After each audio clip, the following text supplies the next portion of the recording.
আমার নাম শাহজাহান ইসলাম নূর, বাংলাদেশি মুসলমান। ময়না রাখো, এই যে আফরান নিশোর সংলাপটা দমের টিজারের মধ্যে আসল আকর্ষণ। আজকের এই ভিডিওতে রিভিউ করব আফরান নিশো, চঞ্চল চৌধুরী, পূজা চেরি অভিনীত নতুন বাংলা ছবি দম। তার টিজার বলো বা ফার্স্ট লুক বলো, সেটা আপলোড করা হয়েছে চরকির পক্ষ থেকে। 55 সেকেন্ডের একটা ছোট্ট টিজার আমরা বলতে পারি। কেমন লাগলো সেটা নিয়ে যদি কথা বলবো, তার আগে ছোট্ট অনুরোধ করব, চ্যানেলে প্রথমবার হয়ে থাকলে চ্যানেলটাকে সাবস্ক্রাইব করে দিও। তোমাদের যদি ভিডিওটা ভালো লাগে, ভিডিওতে একটা লাইক করো, কমেন্ট করো। সবার ফার্স্টে আমরা যদি টিজারটাতে আসি, টিজারটা আপলোড করা হয়েছে, লেখা হয়েছে মনে রাখো দম থাকলে ঠেকায় কে। সত্য ঘটনা অবলম্বনে রেদওয়ান রনির চলচ্চিত্র দম আসছে। আমি স্ক্রিনে সাইডে ভিডিওটা অ্যাটাচ করে দিচ্ছি। Based on a true story. এখানে যে লোকেশনসগুলো দেখানো হয়েছে দুর্দান্ত।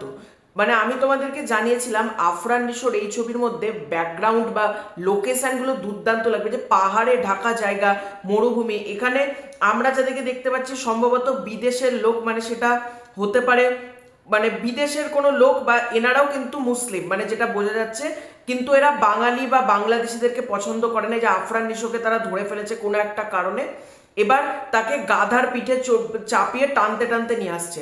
এখানে একটা শটে আমরা পূজা চেরিকে দেখতে পাচ্ছি এবং চঞ্চল চৌধুরী একটা ছোট্ট ঝলকে আমাদেরকে দেখানো হয়েছে। এবং আফরান নিশো এখানে মানে নামাজ পড়ছে তোমরা বলতে পারো, এবং সে প্রচন্ড সারভাইভ করে বেঁচে আছে। মানে এখানে তার যে কোনো মুহূর্তে কিন্তু প্রাণ চলে যেতে পারে এই ক্যারেক্টারটার।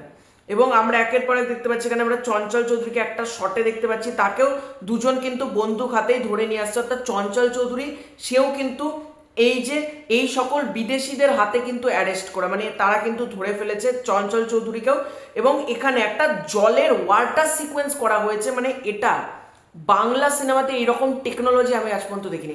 এইরকম ওয়াটার সিকোয়েন্স একটা পার্টিকুলার মোমেন্টে, এবং কালার গ্রেডিং থেকে শুরু করে যেসব লোকেশনে শ্যুট করা হয়েছে পুরো আগুন। মানে এই রকম লেভেলে একটা বাংলা সিনেমার কাজ। মানে রেদওয়ান রনি যখন বলছিল, অনেকে এটা নিয়ে হাসাহাসি করছিল, রেদওয়ান রনি বলছিল যে বাংলাতে এই রকম ভিজুয়ালের সিনেমা কোনোদিন হয়নি।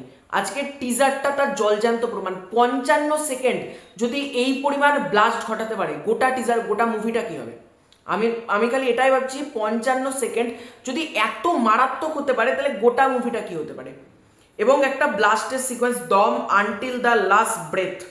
এবং এখানে দেখতে পাচ্ছি আফরান নিশো, সে কিন্তু খোঁড়াতে খোঁড়াতে হাঁটছে, এবং সে এখানে বলছে আমি বাংলাদেশি, আমার নাম শাহজাহান ইসলাম নূর, বাংলাদেশি মুসলমান মনে রেখো। মানে তথাকথিতভাবে বাংলাদেশি মুসলমান বা বাঙালি, এদেরকে না অনেকে ভাবে যে এনারা কিছু করতে পারবে না, বিদেশিরা খুব অবজ্ঞা করে।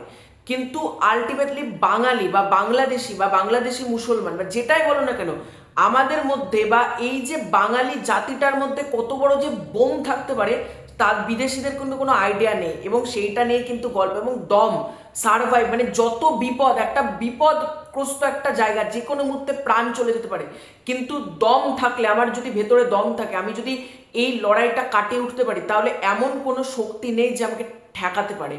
এই গল্পটা কিন্তু এটাই। এবং ব্যাকগ্রাউন্ড মিউজিক থেকে শুরু করে কালার গ্রেডিং, ভিজুয়াল দারুণ লাগছে। এবং আফরান নিশোর একটা সংলাপ কাফি, মানে বেশি কিছু সংলাপ তাকে দিতে হলো না, কিন্তু ওই একটা শেষ সংলাপই কাফি, আর কিচ্ছু লাগলো না। কিন্তু ওই টিজারটা আলটিমেটলি বুস্ট, মানে একটা যে দুপ করে বুস্ট হয়ে যায় না, সেটা কিন্তু পেয়ে গেল ছবিটা ওই শেষ মুহূর্তের একটা ছোট সংলাপ।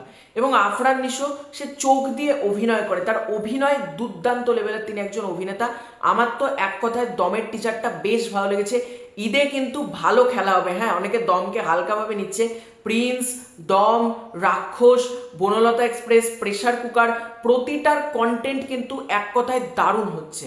তো তোমাদের পুরো ব্যাপারটাকে নিয়ে কি মতামত কমেন্ট করে জানিও। চ্যানেলে প্রথমবার হয়ে থাকলে চ্যানেলটিকে সাবস্ক্রাইব করে দিও। তোমাদের কার কার দমের ফার্স্ট লুক বা দমের টিজার কেমন লাগলো কমেন্ট করে জানিও। খুব শীঘ্রই দেখা হচ্ছে নতুন কোনো ভিডিওতে, ততক্ষণের জন্য বাই।